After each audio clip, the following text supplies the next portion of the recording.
Oke. Jadi dari sejak 1 bulan lebih saya mengumumkan tantangan di publik, Iya. akhirnya ada magician yang datang ke sini. Dukunnya datang. Dukunnya datang di sini. Dukunnya Katanya dia mau membuktikan dan membongkar. Bukan ya, Om. Om mau membongkar. Mau bongkar apa? Kata Om mau ntar gue tunjukin nih gitu. Ya, saya mah nggak pernah ngelawan dukun. Saya cuma mau nunjukin bahwa tidak semua yang orang lihat itu dalam dunia perdukunan itu benar. Emang ada yang benar, Om?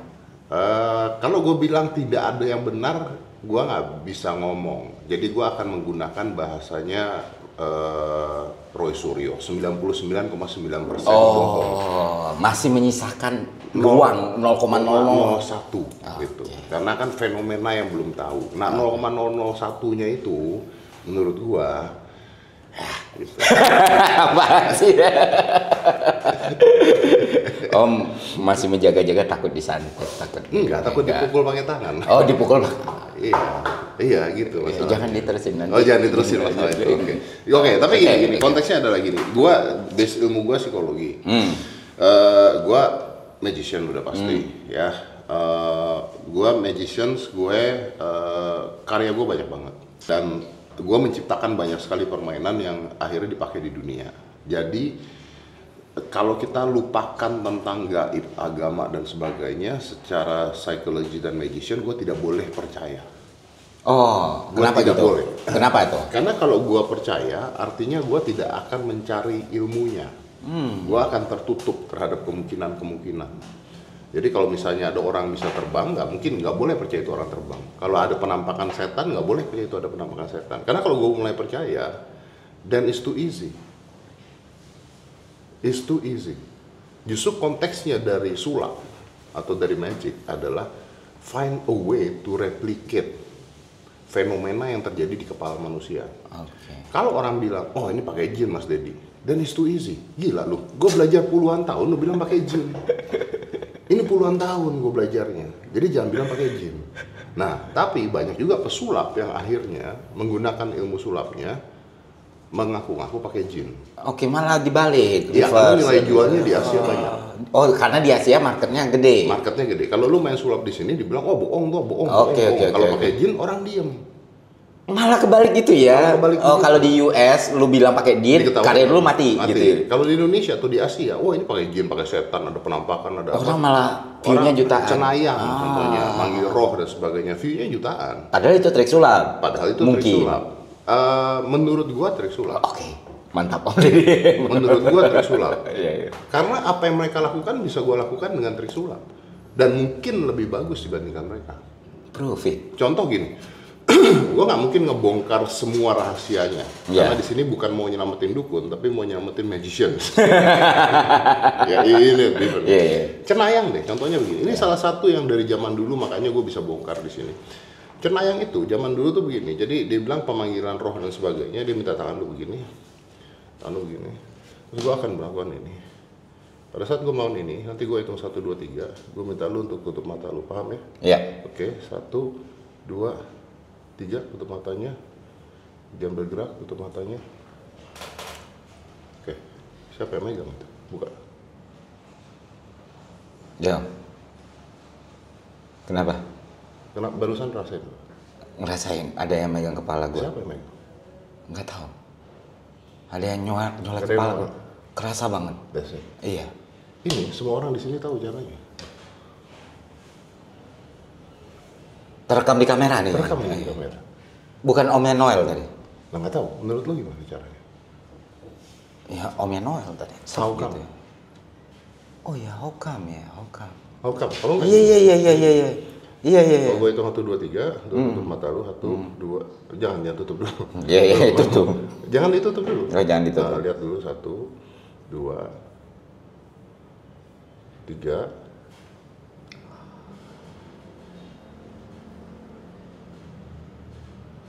As simple as that. Nah, cenayang biasanya dilakukan dalam keadaan lampu dimatikan. And now you feel someone touch you. Setolol itu. Tapi bayangin kalau ini gue mainin ke contoh Main sederhana deh. Bukan main yang yang bodoh-bodoh aja deh. Oke. Lu bisa mikirin nama orang siapa aja, tapi jangan yang gua kenal ya. Oke. Kalau gua kenal dan maksudnya jangan gua kenal, itu juga jangan ya. Namanya familiar sama lu lah ya. Kalau lu bilang kan, enggak no. Oke. Orang yang lu kenal. Iya. Dari dulu boleh. Oke. Tapi jangan orang yang gua kenal. Ini persentase berhasilnya 100%. I don't know. Okay. Tapi we'll see. What I need you to do is write the name here. Jangan kasih lihat gue. Terus namanya jangan kasih lihat gue nengok sama juga. Tapi lu kenal orangnya ya? Iya, kenal. Orangnya ya. Lu tulis namanya. Dah? Oke, dah lu tutup aja. Nah, apa yang terjadi di sini? Ini namanya anchoring. Anchoring apa? Kalau kita misalnya ini gue nggak main sebagai cenayang. Tapi kalau gue mainnya sebagai cenayang, ini biasanya nanti kertasnya kita bakar untuk manggil roh lah, manggil apalah dan sebagainya. Enggak.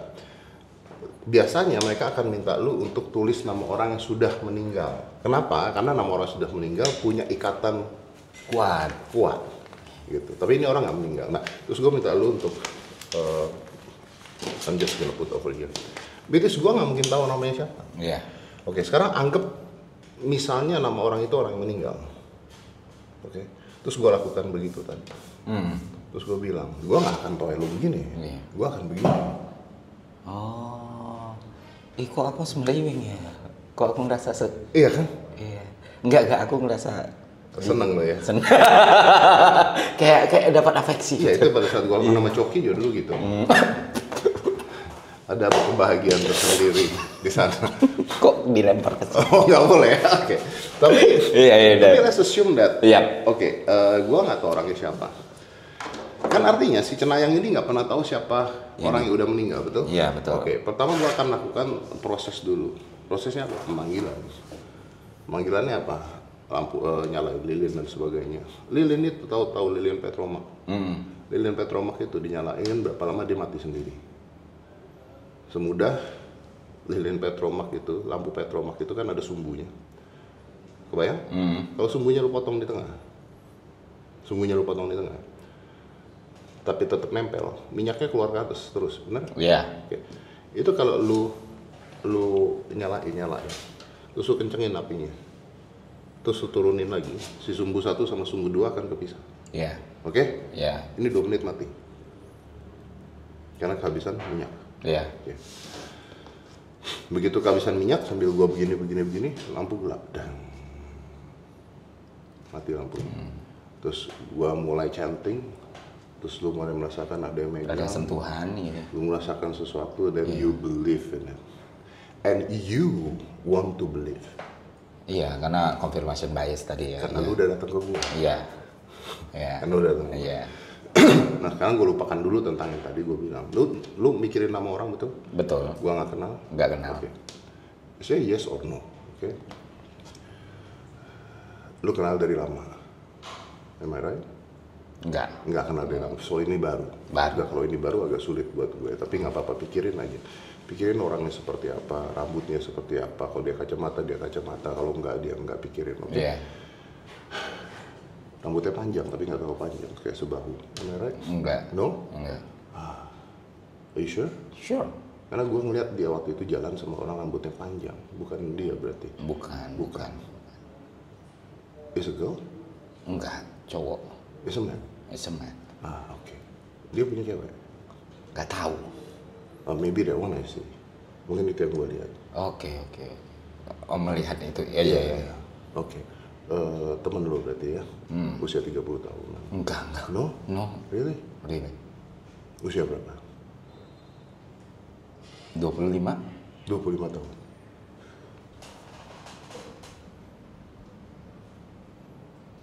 Oh, he's a friend, teman lu ya? Business. Don't do this business. Don't. Dia akan nipu lu. Dana akan nipu lu. Itu orang gitu, editor gua. Makanya, nah sekarang apa yang gua lakukan? gitu kan. Of course there is a way for me to see. Iya. Ya, oke. Tapi imagine kerusakan apa yang gue lakukan? Gue akan langsung, wah gila sih, ya emang bener. Ini orang bener-bener, mungkin there's something wrong with me gitu loh. Kerusakan apa yang gue lakukan buat lu? Lu tidak akan percaya lagi sama orang yang namanya Dana. Iya. Dan mungkin bukan cuman orang-orang yang gue ceritain tentang Dana pun, kayak Ais, Arka juga bakal mengisolir Dana. Betul. Dan buat gue, buat si orang ini, oknum ini akan lebih baik ngomong jelek dibandingkan baik. Kenapa? Karena kalau gue ngomong baik, gue harus membuktikan kebaikan. Ini cowok ya, bisnis ya, rekan kerja, gue dapat nama. Dana bukan? Lu bilang iya kan? Iya. Oh, lu akan sukses jalan sama dia. Lu akan berhasil, lu akan jadi kaya jalan sama dia. And then, kalau ternyata tidak berhasil, lu akan nyari gue marah-marah. Benar? Benar. Berarti gue fail. Iya. Berarti gue palsu. Dan lu yang dituntut untuk ini ya. Karena lu yang ngejamin, lu garanti. Iya. Tapi kalau gue bilang, jauhin. Ini orang akan nipu lu. Apa yang terjadi? Ya udah, gue bakal bikin barrier ke dia nih. Dan kalau itu terjadi beneran, gue makin trust sama lu. Gitu. Lu bikin barrier. Pertama, lu nggak mungkin sukses. Oke. Kedua, gue nggak punya risiko. Iya. Dan lu akan datang sama gue. Dan lu akan cari confirmation bias. Lu akan cari kejelekan dia masuk ke dalam otak lu, jadi psikologi lagi. So then basically, it is very dangerous. It is very, very dangerous. Apapun bisa dilakukan untuk merusak orang, pola pikirnya mereka bisa dirusak cuman gara-gara seperti itu. Gue ngalamin tante gue. Ini usia 18 tahun ketemu sama peramal. Tante gue sekarang udah umur 70. 18 tahun dia ketemu peramal, dibilang jodoh kamu bule. Terus? Kan nikah sampai sekarang.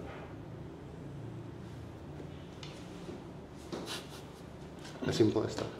Karena dia percaya jodoh itu bakal datang. Nah, jadi kan artinya magic ini kalau kita bicara magic juga sebenarnya harus ada pemahaman bahwa di Amerika atau di luar negeri, magic itu dengan C itu artinya kita magicians ya. Iya. Kalau yang gaib itu biasanya dibilang magic pakai K, M-A-G-I-C-K, magic. Gitu. Nah, magic ini seni, bro. Seni. Konteksnya adalah menghibur. Entertain. Jadi hati-hati sekali ketika ini dibawa untuk sesuatu yang negatif. And believe it or not, akan sangat menguntungkan. Sekarang kalau gua show deh, anggaplah gua show. Top-topnya gua pada saat gua lagi top banget gua show. Berapa? 100 juta, 200 juta. Bener ya? Tapi kalau lu businessman yang datang nanyain bisnis tentang gua sama gua, terus gue suruh mikirin nama orangnya begini, terus gue bilang wah ini begini, itu miliaran bos dapetnya. Iyalah. Makanya Om Ded sayang banget punya skill kayak gini malah bikin podcast. Kalau aku bikin konsultan. Harus ya Om, karena ya to be honest, untuk para konglomerat pun nggak semuanya yang benar-benar bebas dari hal-hal seperti itu. Betul. Dan ketika wow it's magic, ini orang pinter nih. Betul. Nah tapi ada tapinya. Oke. Ada tapinya. Tapi, gue tidak mengatakan bahwa ilmu ini 100% salah. Dalam pengertian gini. Gue bisa memprediksikan orang ini akan melakukan apa. Gue bisa tahu orang ini punya niat baik atau jahat, dan sebagainya. Bisa. Jadi misalnya dengan lu kasih tahu gue namanya Dana, terus gue lihat begini, bisa. Apa yang terjadi? Statistik. Face contour. Jadi itu nggak bohong. Ya nggak. Itu nggak bohong. Numbers don't lie. Numbers don't lie. Statistik iya, face contour iya, body movement iya, ya kan? Micro movement iya. Ya. Bisa nggak memprediksikan sesuatu? Bisa. Statistik, micro movement dan semuanya, which is kita pelajari, gitu loh. Which is kita pelajari semua. Aku pernah baca buku. Itu aku umur 10 tahun atau 11 tahun, aku lupa nama bukunya, tapi efeknya ke aku tuh sangat besar sampai sekarang. Om sebagai orang psikologi mungkin tahu ya. Aku dari kemarin nyari nama bukunya ya. Buku itu gambarnya kayak tahu nggak karyanya Da Vinci yang ini tangan itu ngomongin psikologi sama anatomi gitu. Anatomi psikologi mungkin ada. Nah di situ memang ternyata segitu pengaruhnya ya secara psikologi kalau manusia itu bisa ngelakuin hal-hal atau mempercayai sesuatu yang emang benar-benar sudah ditanamkan kayak Om tadi tuh. Aku bahkan sampai nggak bisa mikir, oh ya dia bisa kayak gini ya. Ya, nggak kepikiran. Iya, karena udah... Karena lu pinter. Dan dari orang bodoh sampai orang pinter, ketipu. Kenapa ketipu? Karena orang tidak berpikir semudah itu. Berpikir itu bukan hal yang semudah itu gitu. Iya. Jadi lu pasti akan nyari, oh ini mungkin ada orang lain yang ini pasti akan begini, oh ini pasti akan begini. No, we need to see it as simple as possible. Gimana caranya supaya itu bisa terjadi? Nah, dalam teori sulap, ketika ada sesuatu, gua akan nyari teori yang paling simpel untuk mendekati hal tersebut. Nah, di situ kita nemuin caranya, gitu. Dan gini, tidak semuanya, gua bawa alat. Mana Yopi mana? Tapi gue penasaran Om, sebelum alat lo datang, kayak gimana lo bisa tahu nama itu tadi? That's I cannot tell. Bohong, aku tadi mau ngasih tahu semua. Gak bisa, itu karena bukan ciptaan gua. Oh, gitu. Ya. Udah ada way out-nya. But there is a way. Iya. Karena bukan ciptaan Om nggak mau. Itu etik. Etik. Tapi gini, kalau lu nanya dari mana gue bisa tahu? Oh, a lot of way. Lu nggak tahu kalau bolpen gua elektronik bisa ngerekam tarik ke handphone contohnya? Bisa kan? Bisa seperti itu salah satu. Berarti teknologi itu mempermudah tukang sulap, Om? Iya, gua nggak suka tapi iya. I don't like it, but yes. Gitu. Gua nggak suka pakai teknologi. Padahal karena lu termasuk konservatif dalam magic ya. Iya. Jadi kalau udah pakai teknologi itu kayak anjing lu nggak belajar seninya, ini pencet tombol. Tapi dari way yang saat ini yang dipakai, ya, lu tulis apa keluar di jam tangan gua. Ada bolpennya terlihat seperti normal, semuanya terlihat seperti normal. Sama kayak tisu itu ternyata tisu spesial yang bisa bikin terbakar gitu, dengan chemical yang beda. Ada. Nah. Okay. This is what we call it micro movement. Micro movement ini bisa lu lihat lah. Ini gua penggaris, gua bolongin dan sebagainya, dan gua punya 4 atau 5 kunci. Kalau gua pegang gini, ini menunjukkan, ini juga dipakai buat cenayang. Ya, ini ada 1, 2, 3, 4, 5 kunci. Gua akan pegang begini, gua nggak akan bergerak, gua hanya akan pegang begini doang. Oke? Gue minta lu untuk tunjuk satu kunci yang mana aja. Dan lu pikirin itu terus. Pikirin, tangan lu jauh.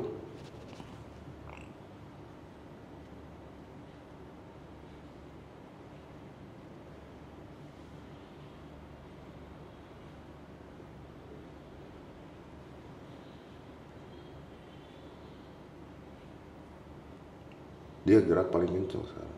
Pindahin yang lain. Kemana? Pindahin ke yang lain. Ditunjuk gak? Iya, tunjuk boleh.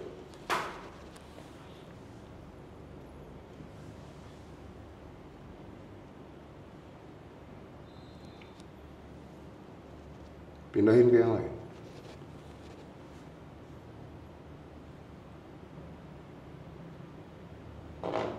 Sorry.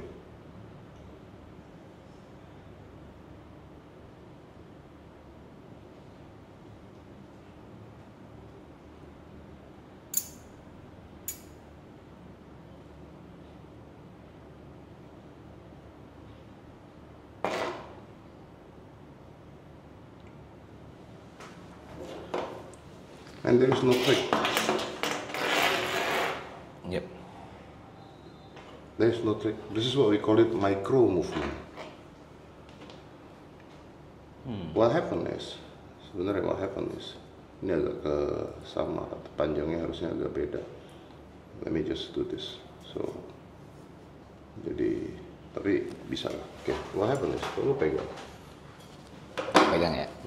No, just put di telapak tangan. Oke. Now kita tuh punya micro movement. Jadi artinya tangan kita, otak kita tuh ada yang namanya gerakan mikro. Gerakan mikro nggak bisa dirasakan, nggak bisa dilihat orang. But the idea is as simple as lu mau gerakin yang mana. Misalnya, kasih tau gue. Kiri. Yang ini? Atau paling ujung kiri. Yang paling ujung. Oke. Then concentrate to that. Konsentrasi, lu gerakin ke depan dan ke belakang. Konsentrasinya ke sana. Of course, you need to be micro movement. Don't move. Yeah. Don't move your hands. Okay. Nah, lu masih gerak badan udah. Oke.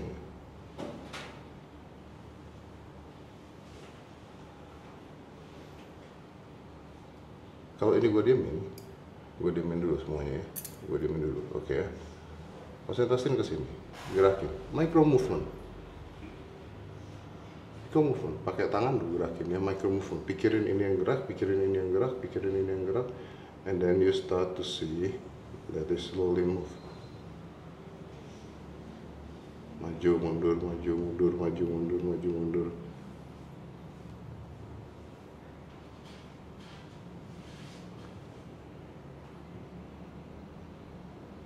Kencengin lagi sekarang, kencengin lagi. Pakai micro movement tangan lu.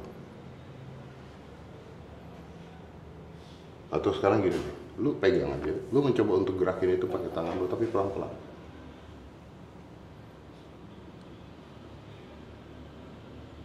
Oke. Wow. Now this move. Iya. Yeah. Now this one. Pakai tangan lu gerakin yang ini sekarang.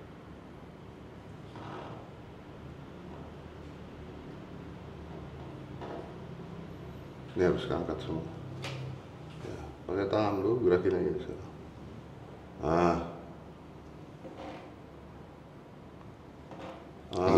Okay. So it works. It works. It works, of course. Nah ini micro movement. Apa itu micro movement? Ini gue tinggal di sini nanti kalau mau latihan. Apa itu micro movement? As simple as kalau kita pelajari, of course tadi lu lebih jelek dibandingin gue. Iya. Okay. Karena not train.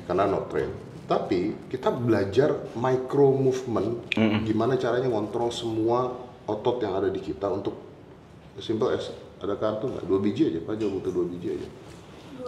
2 ya, 2 biji aja. Ini simple ya, gua kasih lihat lu yang simple ya. Ya, just give me that. Oke. Udah. Lu kasih gua, yang mana lu kasih gua pakai. Om harus tau. Nih. Ya, oke. Gua cuma pengen lu pegang begini aja, ujung sama ujung. Ujung sini sama ujung sini. Ujung sini sama ujung sini. Ini nih. Ya. Ini sama ini. Nih. Sini. Sorry. Ya. Simple aja. Pakai jari tengah aja. Jari tengah. Supaya lebih kepegang. Oke. Oke. Deh. Oke. Now watch this. Lihat gua. This is what we call it micro movement. Watch. Sorry. Ini AC-nya kemana ini? Oh ya.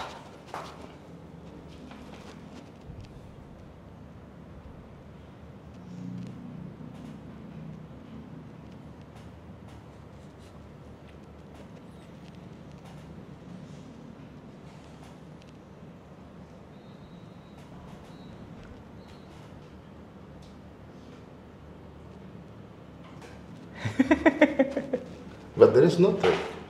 Iya. Wow. No magic, no trick, is micro movement. Dan latihan. Besok latihan.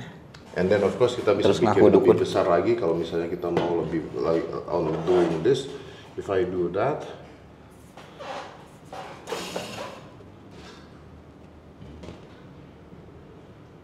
it move. Ya tahu kan tadi. Ya. Iya. Simple as that. Oke. Tapi kan lo akan bilang, ya kan di apa tadi? Dijentik gitu. Dijentik dan didorong. Tahu kan? Oke. Coba kacamata. So, lu tahu itu dijentik dan didorong. Ini kacamata siapa? Kacamata gua. Kacamata lo ya? Enggak patah kan Om? Enggak patah. Oke.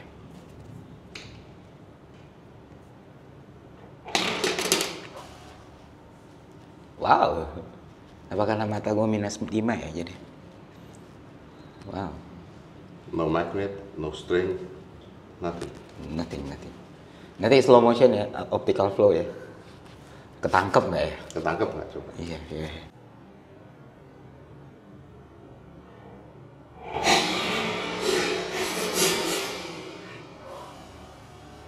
How to do that? There's a way. Is that ghost? Is that magic? No.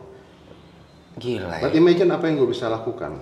Apa yang bisa gue lakukan untuk nakutin lu. Gue bisa jatuhin barang di ujung.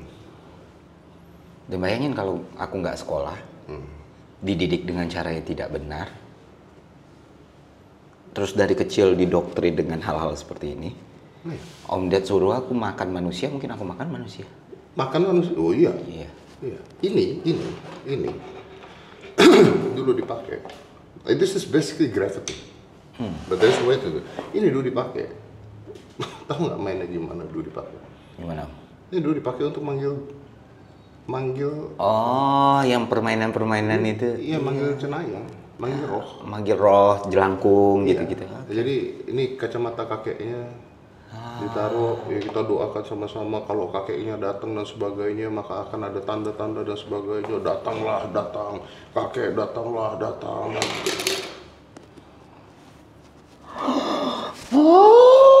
And what if I tell you, you're gonna believe me kan? Percaya sama gue, bisa percaya apapun yang gue katakan.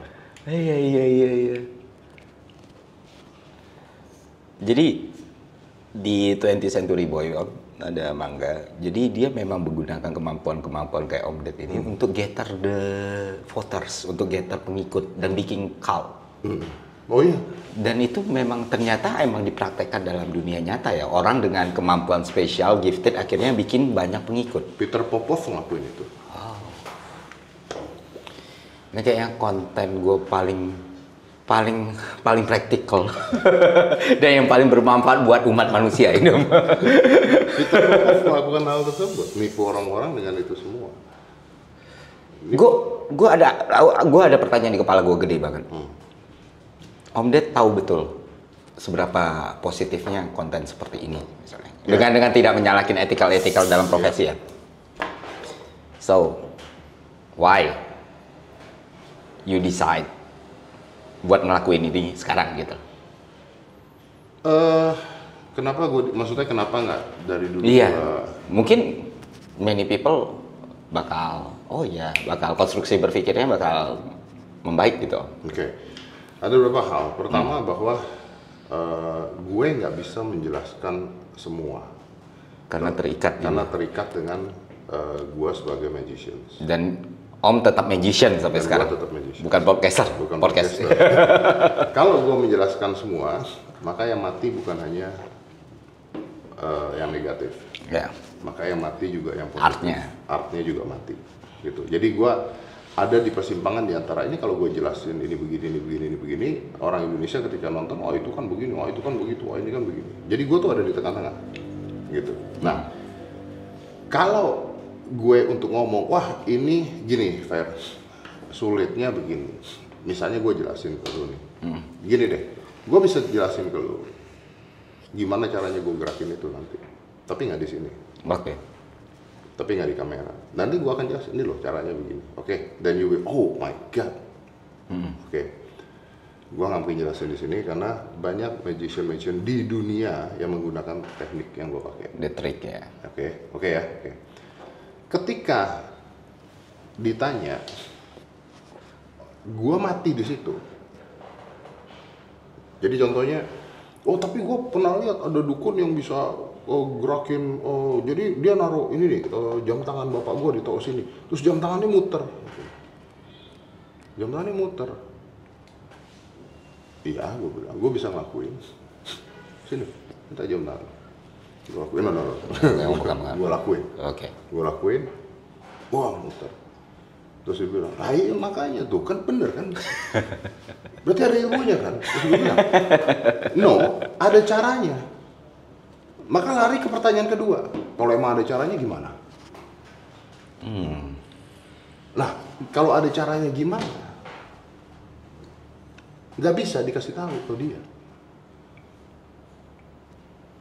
Itu jadi dilema. Pak. Itu jadi dilema. Kayak tadi lo nanya, itu gimana caranya? This is not mine. Karena bukan milik lo ya. This is not mine, bukan ciptaan gua gitu. Dan masih banyak orang yang pakai. Terus ketika gua nggak ngasih tahu caranya, orang nanya, ya kalau gitu bener, lu sebenarnya punya ilmu tapi lu nutup diri. Lu nggak mau dibilang punya ilmu, gitu. Jadi ketololannya hakiki dua. Kalau kita bilang, kalau kita kasih tahu caranya, keluar lagi pertanyaan kedua. Percaya nggak? Gue pernah, bos, soalnya. Gue pernah. Jadi contohnya gini, gue lakuin sesuatu lah, gitu ya. Wah, ini pasti setan, pasti jin, pasti ini. Oke. Kesal dong gue. No, there is a way to do that. Ada psikologinya, ada apanya. Nggak mungkin lah, ini pasti setan. Oke, gini deh. Nih ya, gue ajarin lo. Gini. Terus bilang, oh gitu ya. Oh, ternyata bukan setan ya. Ternyata psikologi, trik sama ini ya. Oh, tapi kalau mbah yang itu beda, bro. Berarti di mata Om Ded tuh ini tidak terselamatkan. Jadi di mata gua, wah ini kayak perang bubat tapi nggak pakai apa-apa kita gitu. Okay. Karena dari awal ya udah. Iya, jadi kayak if you believe ya. Makanya ada kata dari Robert Houdin, it is father of magic zaman dulu. If you believe, then I have nothing to prove. Okay. If you don't believe, nothing I prove will prove you. Kalau lu percaya, gue nggak perlu nunjukin apapun. Kalau lu nggak percaya, mau gue tunjukin kayak gimana pun, nggak bisa percaya. Itu justru makin menguatkan pertanyaanku, Om. Karena supaya kalian semua tahu, bukan gue yang ngedesak Om Ded, tolong dong nanti buka-buka tanya. Tapi Om Ded yang comes gitu. Ya, contoh paling sederhana gini deh. Ada rokok nggak di sini? Boleh nggak sih? Boleh. Rokok beneran ada? Ada. Oke. This is a lot of way ya. Ada banyak. Oke. Tapi aku izin ngerokok ya, Om. Oh iya, boleh. Silakan. Ini kalau kameranya dari sana, if I'm doing this, tapi ini a simple one. Everybody can learn this. If I'm doing this dan sebagainya, dia hilang gua di sini is of course sleight of hands. Tapi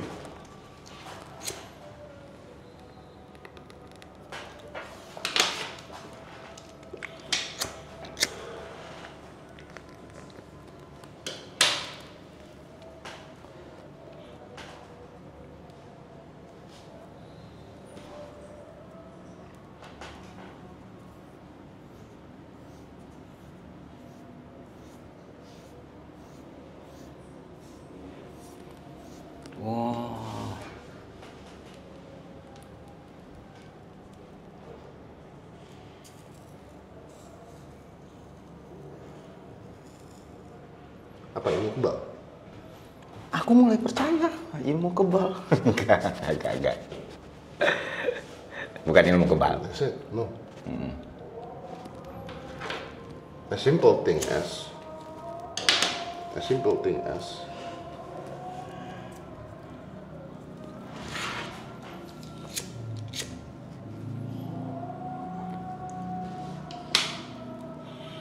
Yuk kita lihat dari sisi saintifiknya. Fire burns when it stop moving. So the logic is kalau ada lilin lu giniin lu nggak kebakar. Iya. Oke. Ini kertas, kalau gua diamin dia kebakar. But if it move, it doesn't burn anything. Okay? Yeah. So if this is move here, it doesn't burn anything.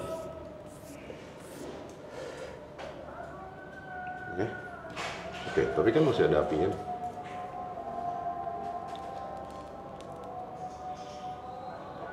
Don't try this at home ya. Iya. Don't try this at home karena tetap movementnya dan sebagainya harus diperkirakan. Gara-gara gini terus tolong gitu ya. Profesional. Iya. Now, when I put this on my tongue, gua tahu di lidah gua cuma tinggal ngumpulin ludah dikit di lidah gua. Dan lu tahu bahwa lidah kita itu bisa menahan panas yang luar biasa. Makanya kalau makan sop dipuanasin sepanas-panasnya bisa. Tetap, ya. Yang kebakar tuh malah gusi-gusinya. So if I do this,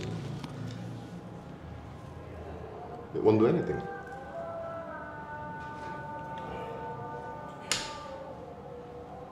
Nah, kok nggak kebakar ini? Gue diem.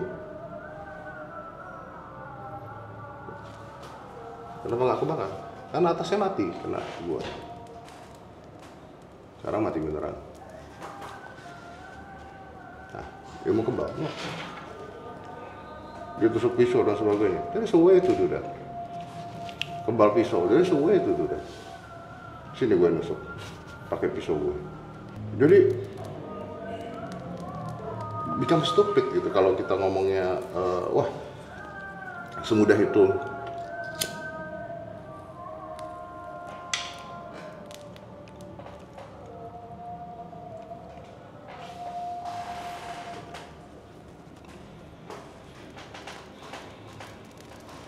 There's a way to do that.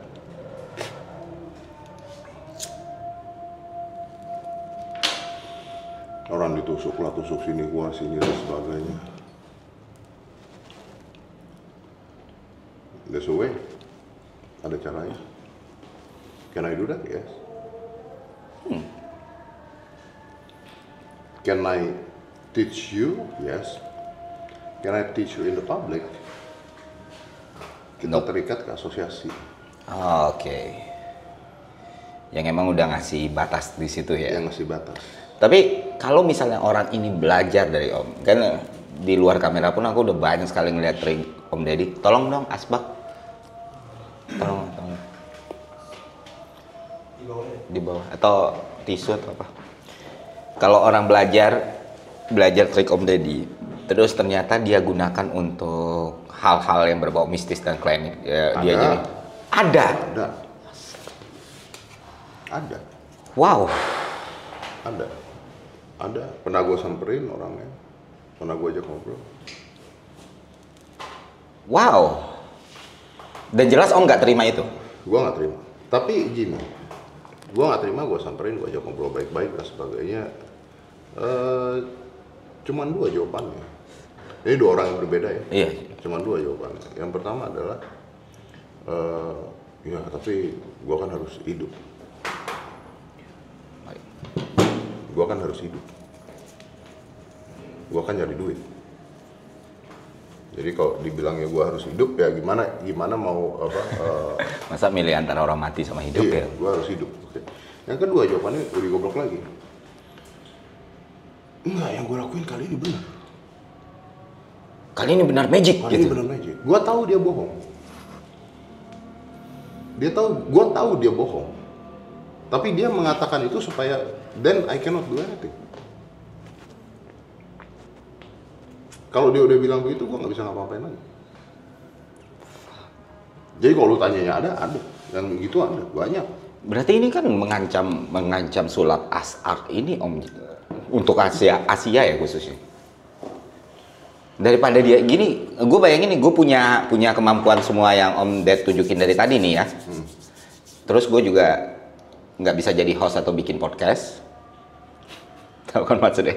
Gue nggak bisa beralih kalian. Gue juga nggak punya kemampuan finansial yang bagus. Misalnya gue nggak bisa jadi konsultan finance, gue nggak bisa jadi konsultan PR. Tapi gue punya nih kemampuan sulap. Gue nggak mau sampai gue umur berapapun gue main sulap tiap saat, gue nggak akan bisa nyukupin anak istri gue. Then you switch. Dan ya gue bikin channel YouTube. Yeah. Bersekutu dengan jin misalnya atau apa. Bisa. Way out. Ya mati trik. Ya mati seni sulapnya dong. Seni sulapnya nggak mati masalahnya. Di sini dilemanya, Fer. Gimana? Jadi ada magician yang malah senang kalau ada yang begitu. Jadi orang, ya oke, seninya nggak mati tapi apresiasi orang terhadap seninya itu loh Om. Enggak. Di sini yang menurut gua lu nggak paham. Gimana tuh? Banyak pesulap ketika kita perform di atas panggung, lalu dibilang, wah ini pasti pakai bantuan jin, itu malah bangga. Ya iya. Walaupun dia nggak ngeklaim. Iya. Jadi akhirnya dia bermain di ranah bahwa yang penting gua nggak klaim. Gue nggak nyalain aturan, karena gue nggak bohong, gue diem gitu ya. Gue diem. Nah, ada ranah di mana gue perform, misalnya nih lagi ada orang, gue lagi rokok lah gitu, terus udah coba dong main sesuatu dong, misalnya ditantangin lah gitu, lagi rokok nih gue lagi ya, sudah pernah lihat ilmu kebal, gue main tadi, tepuk tangan dia. Iyalah. Terus dia nanya, caranya gimana sih? Gak mungkin kasih tahu kan? Nggak mungkin. Gak mungkin kasih tahu dong. Oke.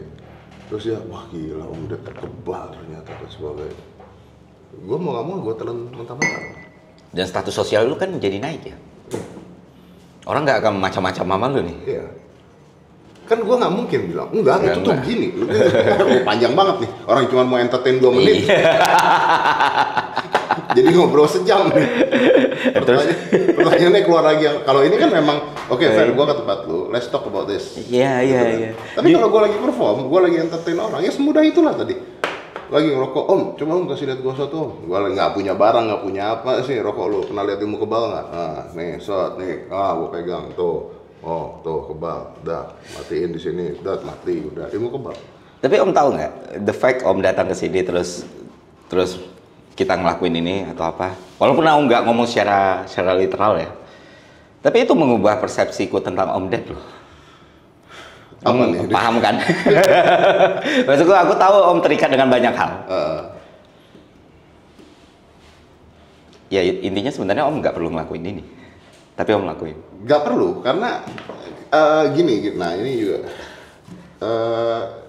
gue kalau nggak ngelakuin ini mungkin lebih bagus buat gue. Iya, itu mengubah persepsiku tentang Om. Kukira Om Ded itu hanya peduli sama uang, sama views. Itu peduli. Itu peduli. Karena Om nge-branding diri Om kan seperti itu kan. Jelas peduli. Iya. Itu jelas peduli. Orang itu gugup kalau dituduh jahat. Ini gugup dituduh baik. Jangan gitu. Saya tetap peduli.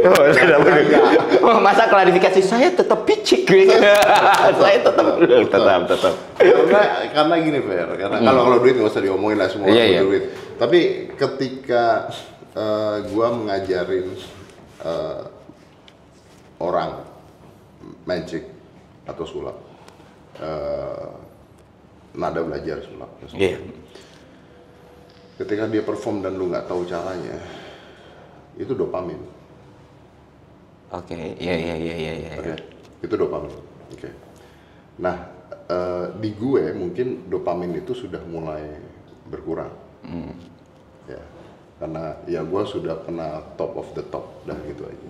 In the world ya, dunia ya. Nah, tapi ketika dopamin itu dihilangkan dengan cara ada orang-orang yang ngebongkarin, maka kita nggak akan melahirkan lagi magician baru. Jadi ini buah si malakama. Ingat loh, akan banyak magician baru di dunia yang lahir, yang luar biasa, yang keren. Kalau ini dibongkar semua, mati mereka. Iya. Bukan hanya dukun, mereka pun mati. Gitu. Makanya menurut gua garis tengahnya adalah semudah bahwa ketika mau perform dan sebagainya, you claim yourself as magicians. I'm doing this as entertainment. As art, ya. As an art. Nah, dulu kalau gue perform, gue bilang, gue pasti ngomong gini, ini opening gue, ladies and gentlemen, gue tuh mengenalkan dirinya tuh di ending. Jadi gue perform dulu. Performnya gila-gila dah, orang dari sana tiba-tiba bisa kesentuh sendiri, orang sini baca pikirannya, keluar buka sendiri semua udah gila ya. Udah selesai, acara yang 1 jam selesai, tak gue berdiri di tengah, terus gue bilang, ladies and gentlemen, you just watch an entertainment of thought and human behavior. Thought and human behavior. My name is Deddy Corbuzier. I am a mentalist. Welcome to the show. Welcome to the show itu di terakhir. Terus gue tutup layarnya. Nah, banyak orang nanya, kok welcome to the show ini ya? Karena gue pengen mereka pulang berpikir, mereka baru melihat apa tuh? Oke, cool. Mereka baru melihat apa tadi? Tapi, ya itu batasannya. Karena nggak mungkin, ladies and gentlemen, I just fool you.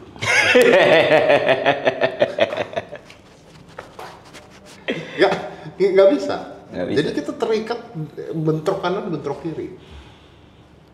Nah, cuman ketika kemarin ketika lu, wah udah ada dukun begini lah, ada yang ngancem lu lah, ada apa, dan kayaknya memang kita harus ngajarin masyarakat untuk berada bukan tidak percaya, menurut gue, bukan tidak percaya, tapi coba deh kasih berapa waktu untuk mikir dulu,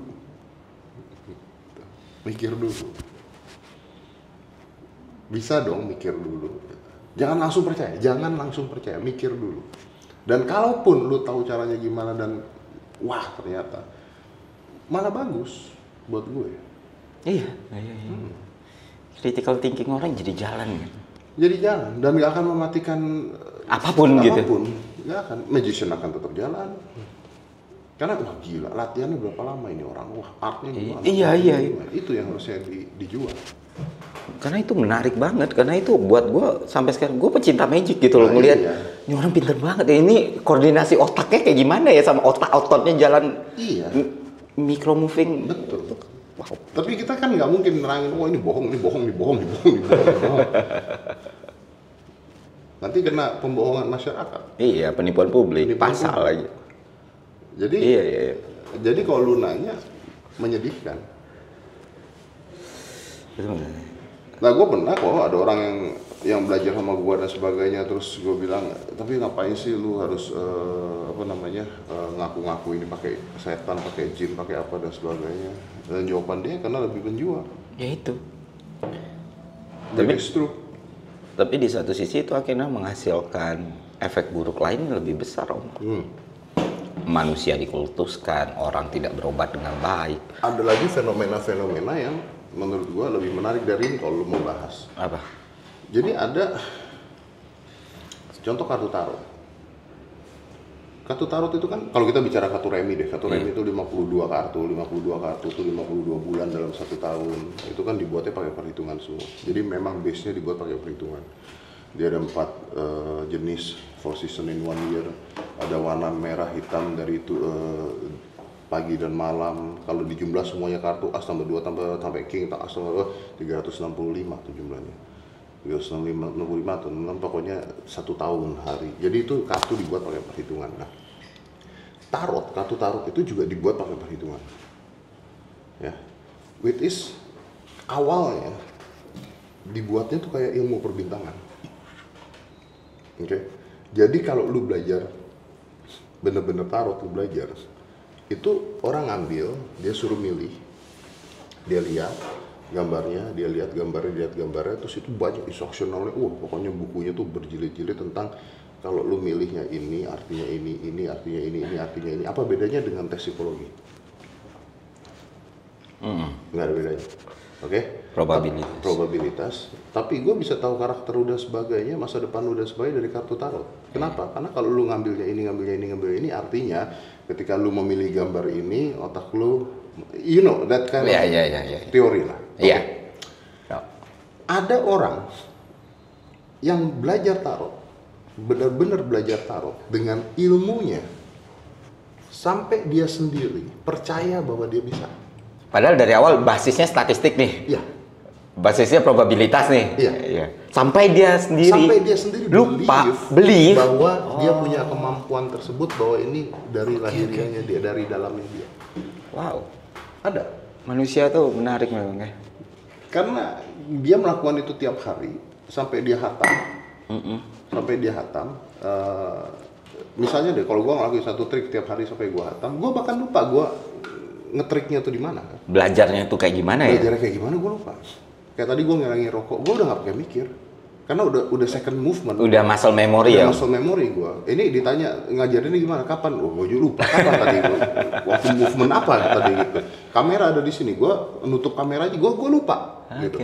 Nah orang ini belajar seperti itu, dia sampai lupa bahwa ini ada teorinya semua. Padahal dia belajarnya dari teori awal. Up to she believe, banyak kan cewek ya kalau tahu. She believe that is a gift. Nah itu, ketemu orang kayak gitu. Kalau udah kayak gitu udah susah dong, direkonstruksi ulang ya ribet dong. Ribet, gue pernah ketemu orang kayak gini, gue bilang, lu kan tahu bahwa ini teorinya begini, yang lu lakukan kan tadi begini. Iya, tapi begitu orangnya datang dan ininya begini, gue langsung tahu apa yang terjadi. Iya, karena lu sepintar itu, maksud gue, ngerti nggak? Karena lu sehatam itu. Enggak, ini udah dari dalam gue. Ini udah, jadi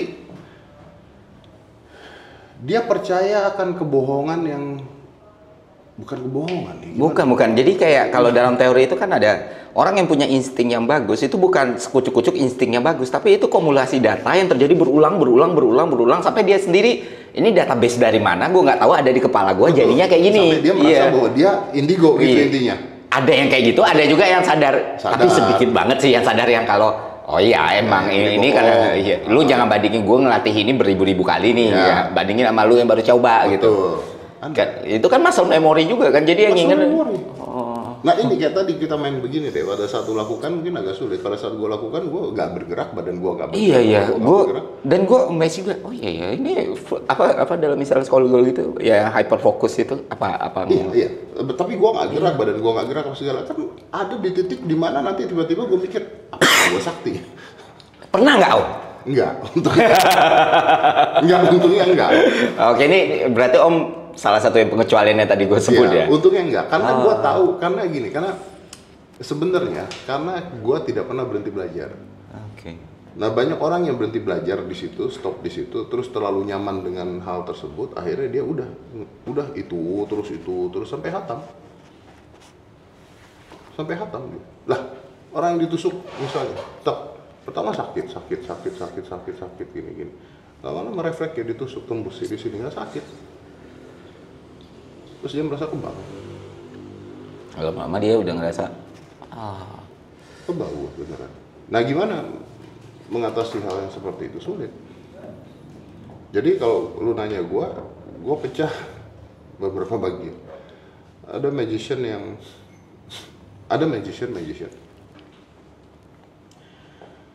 Which is mereka ini posisinya paling sulit.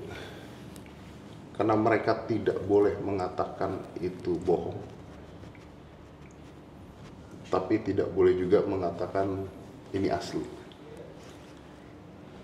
Ini kita nih posisi paling sulit jadi magician. Makanya satu-satunya jalan adalah entertain. Entertain, perform. Kedua, ada penipu. Yang jelas nipu. Alat perdukunan tuh dijual. Iya. Ada tokonya, Om. Ada tokonya. Gue pernah mainin di Jogja, orang suruh tiduran dan sebagainya, tangan gue nembus ke perut, live operation, keluarin usus, keluarin apa, it's a trick. 3, ada orang yang benar-benar percaya bahwa dia punya itu. Gue tidak mengatakan ada orang yang benar-benar punya itu ya. Tapi benar-benar percaya bahwa dia punya itu. Nah, menurut gue yang paling jahat itu yang di tengah. Iya sih. Kalau yang ketiga nih itu udah akibat bukan sebab ya, ya akibat. Kayak, ya mungkin lu ke psikolog dulu, mungkin kemana, mungkin dia juga nggak sadar. Iya. Iya sudah gitu. Makanya gue selalu nekanin orang, misal sebenarnya walaupun gue against sama orang-orang indigo, tapi mereka tuh bukan yang sepenuhnya nipu gitu loh, karena emang itu experience yang mereka rasain dari kepala mereka, makanya jangan diketawain, dibawa berobat gitu loh. Dan mungkin gara-gara itu mereka lebih peka daripada kita, bisa gitu. Apa bedanya dengan Sherlock Holmes? Dia masuk ke dalam satu ruangan, contohnya gitu kan, walaupun ini fiksi. Sherlock Holmes masuk ke dalam satu ruangan, dia bisa tahu pembunuhnya yang mana. Karena kepekaan tadi ya? Karena kepekaan dia, otaknya muter sendiri tanpa dia rasakan. Kalau di film kan dijelasin kan. Nih karena tadi gerakannya ke sini, nih angin ke sini, nih geser ke sini dan sebagainya. Tapi gue yakin kalau Sherlock Holmes ada, dia nggak bisa tuh menerangkan ini angin ke sini, nih gerak ke sini. Iya, udah yang kita bahas tadi kan, udah akumulasi data ini ya. Langsung ini orangnya udah gitu. Nah ini agak sulit. Tapi yang di tengah ini yang sebenarnya nipu dan banyak banget, nggak ada bedanya dengan judol. Wow, pernyataan yang bold. Iya, dan lebih parahnya lagi, rakyat susah sampai rakyat kaya raya yang kemakan. Oke. Gue kira setelah sepanjang ini kalau kalian masih nggak nangkap juga, ya sudah berarti. Nah, gue juga minta maaf juga. Sulit juga untuk gue nerangin ini semua. Ya, I know. Tapi lu sudah melakukan yang terbaik. I know that. Dan lu sudah melakukan yang terbaik. Gue tahu. Makanya step aside lah. Gue mau ngomongin sedikit hal lain dulu dari sini. Dan gue kira ini semua orang udah jelas. Jadi kapan show-nya Deddy Corbuzier? Gue seumur hidup pengen banget, dari kecil gue kenal lu, gue pengen banget nonton live show lu. Jadi rencananya nanti, dulu tuh gue pernah bikin live show, jual tiket tuh sekitar 10 tahun yang lalu, lebih. Nanti rencananya waktu saat gue umur 50 tahun, gue mau bikin, jadi 50 Years of Magic. Bukannya sekarang udah 53? Belum, gue masih 58. 48. Jadi gue mau bikin nanti 50 tahun tuh ada 50 Years of Magic. Nah itu konteksnya adalah judulnya nanti yang ada sekarang di otak gue ya, nggak tahu if there's berubah nanti. Judulnya adalah Lost. Gitu. Jadi konteksnya adalah what if gue di satu panggung tanpa alat. Wow. Gitu. Jadi pure psychology, pure itu. Wow. Jadi nggak ada alat sama sekali, nggak ada ini sama sekali. Nggak ada kartu, nggak ada bilot. Bahkan kalau ada kartu pun gue akan minta penonton untuk datang untuk bawa kartunya dia gitu. Jadi ya kayak gitulah intinya. Karena menurut gue belum ada tuh yang bikin konteks seperti itu. Di dunia? Di dunia. Gitu. Kan biasanya kan udah prepare, semuanya udah prepare di panggung. Ini you bring it. Let me show you something with everything you bring. Gitu. Ya sesuatu yang sangat diharapkan dari comebacknya Deddy Corbuzier sih, show-nya Deddy Corbuzier sih. Begitu. Idenya adalah sebenarnya idenya tuh dari dulu tuh gue tuh pernah kepikiran kenapa Lost judulnya. Gue pernah kepikiran what if gue dulu ya, what if kalau gue lagi show keluar kota, terus baggage gue hilang. Oke. What the hell am I gonna do? Alat-alat ini. Nggak ada, hilang semua. Tapi show must be gone. Jadi gue tuh pernah nulis, udah lama sekali gue pernah nulis, if my baggage gone, this is what I should do, this is what I should do, this is what I should do. Dan lu udah planning itu? Udah, tapi nggak pernah kejadian kan? Karena nggak pernah hilang. Karena nggak pernah hilang kan? Jadi gue mau membuat reka adegan, what if everything lost? Gue bisa ngapain 1,5 jam di atas panggung. Wow. Quite interesting kan konteksnya kan? Iya sangat interesting. Berarti sekitar 2026? Ya sekitar segitulah. Masih Prabowo kayaknya. Masih? Iya masih Prabowo pasti, ya benar. Iyalah. Tapi ada kemungkinan enggak sih? Menurut ini, saya tetap Prabowo sih. Ya situasi-situasi force mayor atau apa itu kan kita selalu sisakan 0,00. Iya sama kayak tadi kan, 0,01% itu kan. Tapi sorry sebelum lu close, maksud gue gini, kenapa gue datang ke sini? Sebenarnya gue support lu dalam pengertian nggak banyak orang yang mau berani goblok nekat untuk melakukan apa yang dilakukan, gitu ya, dengan cara yang very scientific.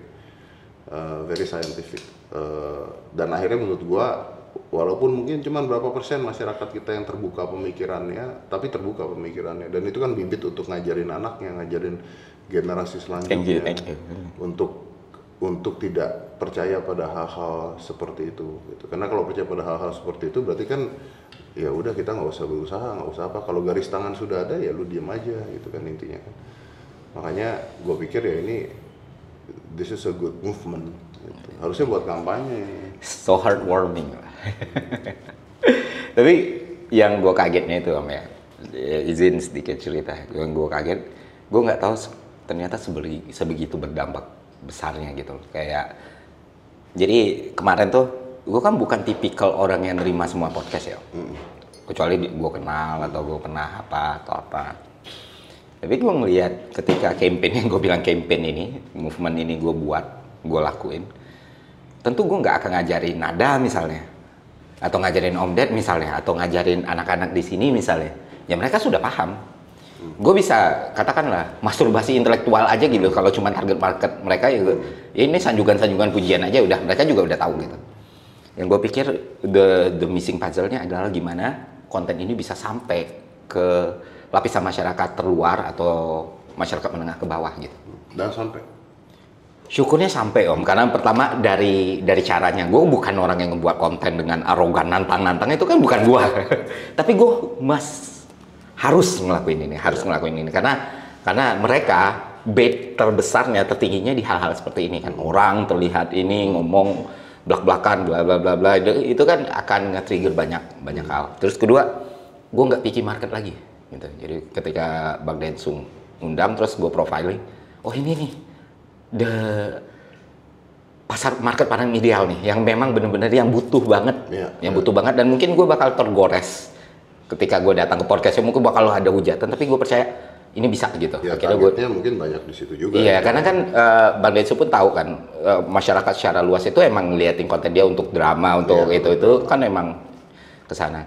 Dan emang terasa pertama perbedaannya Om. Waktu ke Om Ded tuh udah tuh 95%, 97% langsung pang, bagus kan. Muji. Iya, maksudnya sentimennya positif. Berarti Om Ded kurang bawah ini kurang kan. Oh iya udah. Karena kan di pemahamanku Om Ded tuh emang paling gede kan, paling gede. Tapi ternyata emang well educatednya cukup oke gitu. Pas di Bang Densu, awal-awal Om, habis dihujat. Dan hujatnya lucu. Inilah, anak itu nggak boleh terlalu pintar. Nggak boleh terlalu pintar. Itulah kenapa kita nggak boleh bikin anak terlalu pintar, jadinya kayak gini, jadinya sombong, arogan. Padahal nggak ada yang sombong atau arogan gitu. Tapi ya nggak apa-apa, ini damage controlnya ini udah aku prediksi, jadi nggak mengganggu gitu. Tapi lama-kelamaan sentimennya malah bergerak ke positif semua Om. Sampai ada guru yang curhat, saya pengen anak saya kayak gini terdidik, Mas Ferry apa sih yang harus dilakuin? Atau sampai saya orang nggak sekolah tapi mendengarkan percakapan, terima kasih Mas Denny Sumargo dan Mas Ferry, saya jadi ngerti apa ini. Itu tuh aku sampai yang menetekkan air mata gitu loh. Wah, ada gunanya juga gue hidup. Ya, so it works kan, basicnya kan it works. Dan maksud gue mungkin ya benar, maksudnya ketika lu ke tempat gue sama lu ke tempat Densu, jenis penontonnya pasti beda. Ya sama lah kalau kita ngomongin, gue pernah dengar kata-katanya Gus Miftah dulu gitu kan, pada saat dia dakwahnya di hiburan malam kan. Waktu di podcast gue nanya, lu ngapain sih dakwah di hiburan malam? Dia jawab, ya kalau gue mau bersihin, kenapa tempat bersih gue bersihin? Kenapa justru nggak tempat yang butuh dibersihkan gitu kan? Dan syukurnya tuh Bang Densu tuh support. Jadi, maksudnya dia ngasih ininya, dan dia punya concern yang sama sebenarnya. Karena banyak banget dan orangnya luar biasa sekali lah Bang Densu. Kayak gue ngerasa kayak ketemu abang tuh, ketemu Om Ded, ketemu Bang Densu, ini mau orang tua ini lain pula pesonanya. orang tua. Ini kita masih bahas tentang ini, belum kita bahas tentang mitos, tentang apa, wah kalau punya anak matiin kecoa, anaknya jadi ini nanti dan sebagainya. Gue pernah ribut sama mertua gue, almarhum mertua gue. Gara-gara itu Om? Gara-gara waktu mantan bini gue hamil besar, ada kecoa gue matiin, ribut gue 3 hari. Terus dulu tuh kan mitosnya deh. Ini mungkin kayak bercandaan, tapi ternyata ngaruh loh. Dulu kan mitosnya anak perempuan jangan nyapu bersih-bersih, nanti suaminya berewokan. Nah, karena dalam capture masa itu berewokan itu hal yang minus. Akhirnya itu kena tuh, berewokan tuh seram segala macam. Tapi makin kesini berewokan tuh dianggap bagus, positif itu. Makanya. Jadinya nggak ada yang nyapu bersih. Ya itu dia makanya. Ya itulah sedihnya seperti itu memang. Thank you banyak loh menyempatkan waktu kesini. Makasih banyak Om. It's an honor. Ya. Thank you very much. Sampai jumpa di Devil Advocate selanjutnya.